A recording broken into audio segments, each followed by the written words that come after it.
Hey everybody, it's Trigger Bar Philosopher. Welcome back out to the channel. Today we got a quick review, a fun one. We got a new gun on the channel, HK P30, chambered in 40 Smith & Wesson, with a drop-in barrel and 357 SIG. Should be a good time. Let's get to shooting.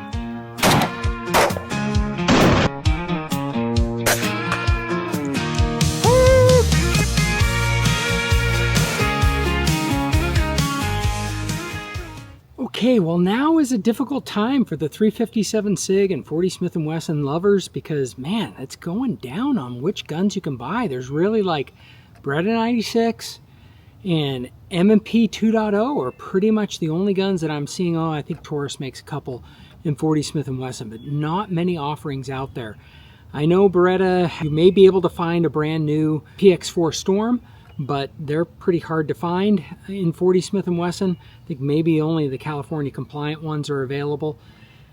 But other than that, it's getting pretty rough out there for 40 Smith & Wesson. So as I was thinking about that, I really like the HK P30 lineup.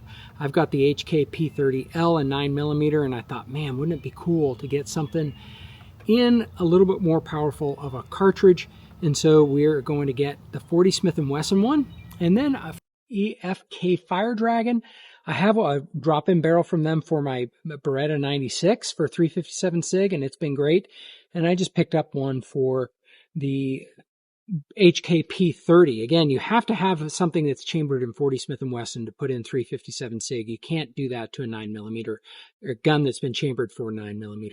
Though this gun fits the holsters, fits all the things for the HK P30 and 9mm, but I do think that you can also add a 9mm barrel to this if you wanted to. But again, I already have a 9mm version of this gun. So this just gives us some options. So it can shoot, three different types of calibers, 9, 40, and 357 SIG with those exchange barrels. And yeah, I think this is a fantastic platform. So we're going to shoot it today. We'll go over some of the features on it, and we'll break it down, take a look at it. Again, I picked this up on the used market, so let's just take a look at the gun now, and then we'll do some shooting, and then I got some fun comparison between two of the rounds coming up here soon. That should be a good time. Let's get to shooting. Okay, well, this is just kind of for fun.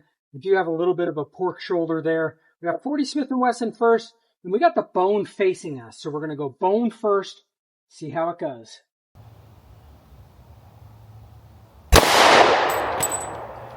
Oh, and I forgot to turn on the slow motion camera. Okay, we kind of went in through there and we got a really good hit right in the bone. And then came out this other side here. That is nice. That is a nice big hole coming through here. Big hole through the bone. Yep. So and the cavern in there is massive. All right, well, we're going to try and do the same thing with the 357 SIG after I wash my hands. Okay, now we have some Underwood 124 grain 357 SIG. Let's try this. Got the slow motion camera started this time. Oh boy, good golly. That seemed to do quite a bit more. I'm just going to be honest with you. Wow!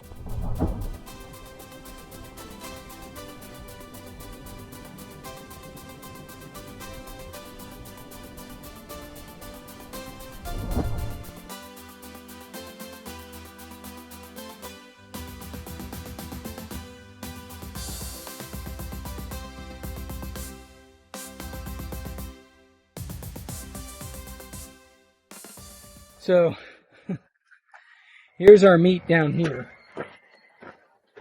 Now, it was in the package before, but you saw that nice clean hole. This is the meat. Now, it was hit twice, right? But that, oh my gosh. That just, wow. That was significantly more powerful. Holy crap. That's making more and more of a 357 SIG believer out of me. Jeez. That's crazy. That is absolutely crazy. Okay, just taking a look on the tabletop at this HK P30. This is the V3 version. Again, for those of you who may not be familiar, this is double action, single action, which means that when you pull the trigger, it will cock the hammer and then release the hammer. Now that's the double action. The single action mode is after that happens the first time, the gun will cycle, the hammer stays locked back. When you release the trigger and then pull it again, it's not re-pulling that hammer back, and it's just releasing it. Again, double action, single action, very common, but just for those who aren't aware of that. The interesting thing about this V3 version from HK for the P30 is that it does have a safety. It's a 1911 style safety. It is reversed. It is ambi safety. The interesting thing about this that I think is pretty unique, I haven't seen other guns, I'm sure there are, and please sound off in the chat and help correct me where there are other guns like this, but it has a rear slide decocker, so that if you are putting this down into your holster, you can make sure that the hammer is down. You put your thumb on that little tab there, and it releases the hammer and decocks it. See how that comes in? So push that down like that, and it will decock. So pretty cool. Again, just reviewing that one more time. It's got the decocker there. You push down on it, and it releases the hammer in a safe way so that it doesn't fire on it. But now you are back into that long, hard, tough double action only pull. And that is a pretty heavy trigger on here. I would say it is probably 9, 10, 11 pounds, but just for the sake of argument, we will do a trigger pull. I don't think we're going to get it. It has to be under 8 pounds to show up on my trigger gauge, and I don't think we're going to get that. I think it's going to be over that, and so yeah, so it is over my trigger gauge, so it's probably 10, 12 pounds. Could be a little more, but the single action on it will be much lighter, probably, my guess, in the 5 pound range. Not super lightweight. Let me get my finger on there. Pull it. Yeah, 6 pounds. So pretty heavy trigger pull. And again, that's part of the safety mechanisms, is that long double action trigger pull. It does have the safety up here. You can ride it like a 1911 safety. That's the benefit of not having this as a safe fire and decock, which a lot of these double action, single action pistols have, and having the decocker back here at the back of the slide. And again, this is our EFK Fire Dragon 357 SIG barrel. Drop in. You cannot add a 40 Smith & Wesson barrel into a 9mm. Doesn't work that way. To break this down for maintenance YouTube, not to do any modifications, we don't do that kind of stuff on this channel. So is you bring it to about this point, you push from this opposite side, there's a little indent there, push on that when it's all lined up, and you can pop it out just a little bit, line this up here, and then you can push that out, and it'll pop and snap to a spot. You can pull it all the way out, but you really don't need to do that. It just needs to snap to this where you can then see the red portion of it, and then this will come off the front of the slide. Now, pull out your recoil assembly, pull out your barrel, and if you wanted to, put in your replacement barrel, put in your recoil assembly. You could clean your gun, make sure that it's all free of debris, make sure that it's oiled properly, and then we slide this back on, making sure that this is sticking out, and get it pulled back into that same position there. Push that in, and now you are set and good to go. Again, it has back straps back here. This is a used gun, so it only came with the one size. You can also replace these side straps on it, which is pretty cool, so you can build out the grip. If you have a bigger hand, allows you to do that. Very ergonomic and pleasant shooting pistol. So unfortunately, it didn't bring a lot of 357 SIG rounds with me, and this is a little bit of a metaphor for it's a little bit harder to find 357 SIG rounds. But here we are at 7 yards, and we're going to give our best shot with 5 rounds. Underwood 124 grain 357 SIG, and we'll see how it does. Again, this double action, single action. I loaded it. It's in single action, so here we go.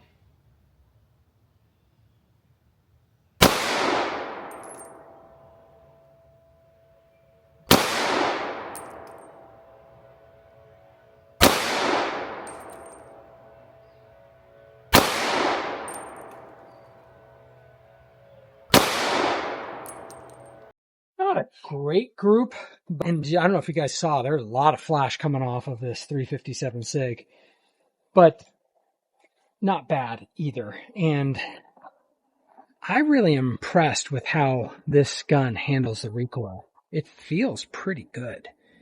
So well, let's go down, check it out, and then we'll shoot some 40 Smith & Wesson. 7 yards, 1, 2, 3, 4, 5. Iron sights, not bad. Shoot over here with the 40 Smith & Wesson, see how it compares. So again, we got 5 shots, 40 Smith & Wesson, 7 yards. See how we do with iron sights.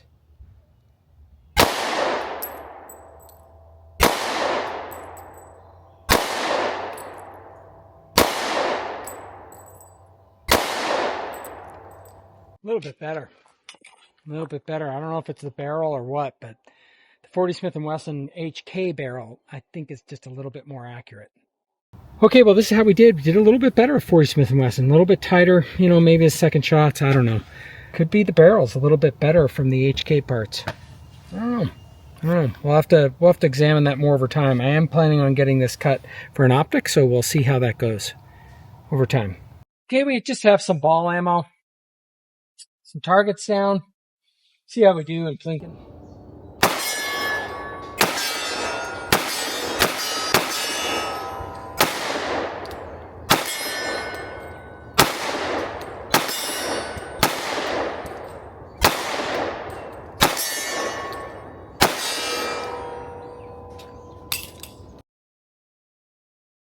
I do like the paddle release. I find I could take my trigger finger off, hit that pretty easily.